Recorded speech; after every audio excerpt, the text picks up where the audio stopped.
Sveiki, esu Vykintas, kartu su Šarūnu, kartu mes esam kūrę Dragonsus. Mes šiandien jums papasakosim apie tai, kaip reikėtų ruoštis motociklus kalnams. Turim 2 motociklus kaip tik, pademonstruosim ant jų, kokia turėtų būti įranga, kaip turėtų būti, ką reikėtų daryti su padangom, su apsaugom. 2 pagrindinės grupės, tai yra padangos ir apsaugos. Bendras motociklo techninės būklės, manau, nereikia apžvelginėti mum, nes tai yra aišku, kad turi būti motociklas geros techninės būklės, pakeistais tepalais. Kalbant apie apsaugas, vienas svarbiausių tikriausiai apsaugų yra rankų apsaugos. Būtent ant šito motociklo yra Cicera Ultra Pro bendai uždėti. Tai yra geros tvirtos apsaugos ir kodėl jums jų reikia. Sakytumėt, gal užtenka ir tokių apsaugų, kaip yra ant šito motociklo plastikinių.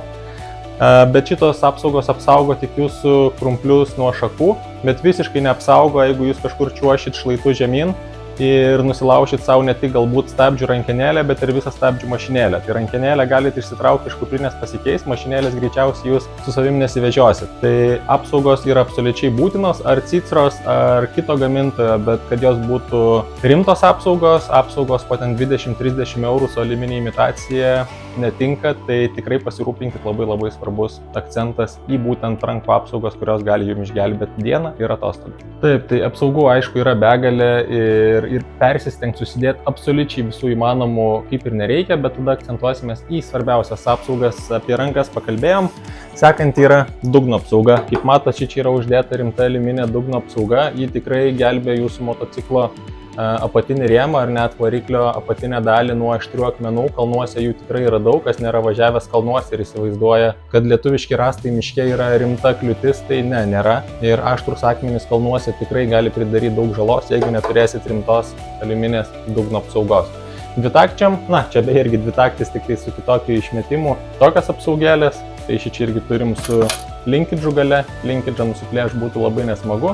Ir aišku rimtas aliuminis, kuris apsaugos jūsų pūslę, kad motociklas liktų su tokia gale, kokia buvo gamintojo ir projektuoto, ne kažkokia kreiva, nes jūsų pūslė yra sutaršyta. Kita svarbi apsauga – dangtelio apsauga. Jos dažniausiai būna plastikinės ir viskas su tuo yra gerai. Dangteliai yra pakankamai minkšto metalo, tai reiškia aliuminio arba magnio. Jie pakankamai greitai skyla gavę akmenį, bet plastikinė apsauga labai gerai sugeria smūgį į akmenis. Ir tiek sankabos pusės, tiek degimo pusės dangtelius plastikinius tikrai rekomenduojam užsidėti. Radiatorių apsaugos. Radiatoriai yra pakankamai plačiai motociklė esanti ir pakankamai jautri vieta. Hard enduro motocikliai nėra niekaip apsaugoti išskyrus kelis šoninius plastikus. Ir jeigu radiatorius sulinksta, nieko baisaus. Jeigu atsiras bent mažiausia skylutė, radiatoriai kaput. Tai aliuminės rimtos radiatorių apsaugos yra labai rekomenduojamos ir jeigu neturit, užsidėkit. Aš sakyčiau, jeigu galvojat, kad ventiliatorius yra svarbu, tai jūs visada galite truputį pristoti ir duoti variklio ataušti, bet jeigu jūsų radiatorius bus kiauras, jūs niekur toliau nenuvažiuosite. Matom gerą pavyzdį, kai yra uždėtos radiatoriaus apsaugos ir šitą motociklę radiatorius net yra šiek tiek giliau, bet pagal tai, kiek jos turi įvairių nubrozdinimų, aš suprantu, kad radiatorius jau minimum vienas yra sutaupytas. Nuose, aišku, kad reikės naviguoti. Naviguoti galima su telefonu arba su navigacija. Telefonas – paprastas variantas ir jeigu tą darysit, bet kokiu atveju neprisigalvokit išsikelt laikiklių čia kažkur aukštai, motociklui verčiantis per priekį, jūs telefoną ir savo laikiklių neteksit per sekundę. Čia yra geras pavyzdys, navigatoriaus laikiklis uždėtas per patį motociklo centrą, tiesiai ant vairo, tvirtai prisuktas su maitinimu. Šičia būtent yra uždėtas 600 serijos Garmino laikiklis. Naujesnė yra 700, aišku, jie šiek tiek brangesni tie navigatoriai, bet tikrai veikia daug sklandžiau. Jeigu biudžetas neleidžia, bet vis dėlto nenorit galbūt savo brangaus telefono dėti ant motociklo, tai yra Garmino Regonas arba Garmin E-Trexas. E-Trexas apskritai yra paprasčiausia pati navigacija. Kai nereikia orientuotis, o reikia važiuoti tik pagal treką, jinai iš tikrųjų yra puikiai tinkama, ilgai veikia baterija, jinai yra maža ir pakankamai nebrangi. Jeigu tik turistausit, tai su telefonu viskas bus tvarkoj, jeigu žadat važiuoti varžybose, ypač pro klasiai, tai tikrai griežtai nerekomenduojam naudoti telefonų, naudokit tik tai Garmin navigacijas. Padangos tikriausiai nepaslaptis, kad turi būti minkštos. Čia yra Mitas C19, jos yra gan minkštos padangos, kaip ir matot, karbai pakankamai lengvai sukinėjasi. Čia yra įdėti ir mūsų į vidų. Mūsai pageidautini, nėra visiškai būtini, jeigu mokat mikliai montuoti ir žinot, kas yra ratų montavimas. Jeigu apie tai neišmanot, geriau susidėkit mūsus. Ir mūsai turėtų būti pakankamai žemo slėgio, reiškia 0,4, 0,5, 0,6 baro. Nesumaišykit su raliniais mūsais, kurie būna apie 1 barų ir daugiau, su jais kalnuose bus važiuoti tikrai sunku.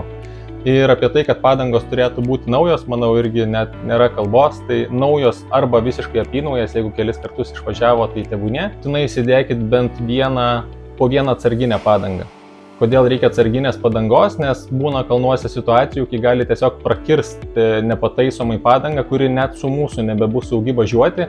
Tarkim, suplyš kordas, taip kartais nutinka.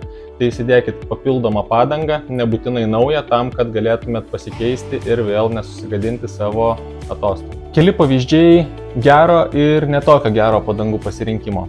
Mitas F07 arba Superlight, jos dabar vadinasi, čia yra su viena žalia juosta, kaip matot.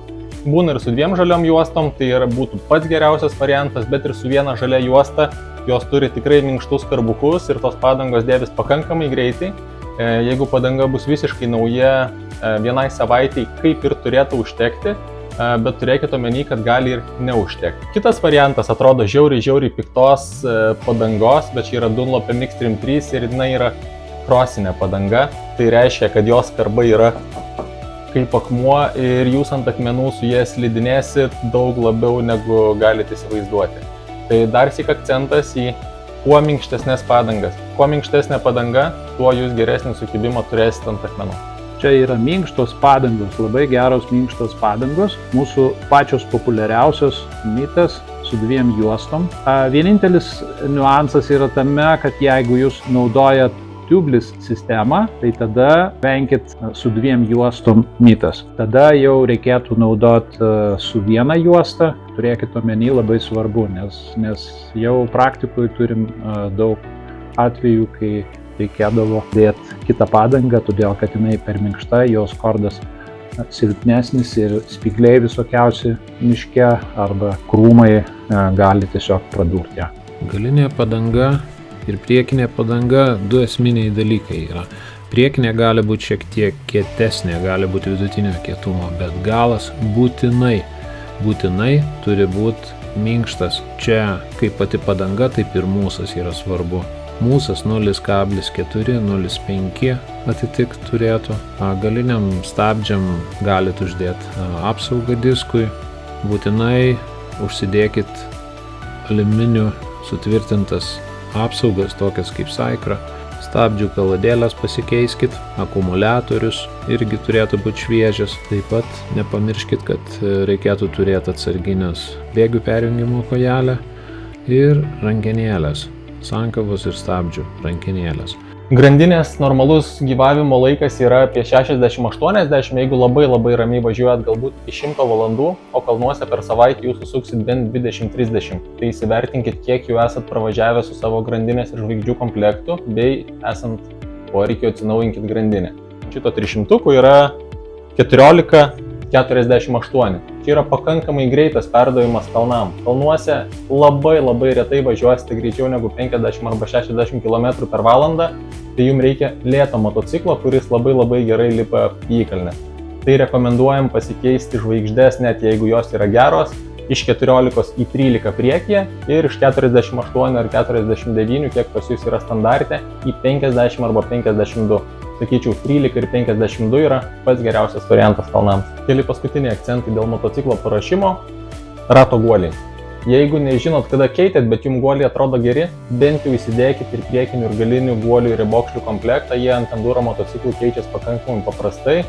Su savo ar pasiskolintais įrankiais tą galėsit pasidaryti ir vietai. Jeigu turit bet kokį įtarimą, kad jau šiek tiek liba, pasikeiskite namuose, nes tikrai bus nesmagu, kai jums ratas bus tabalai vidury kažkokio pakilimo.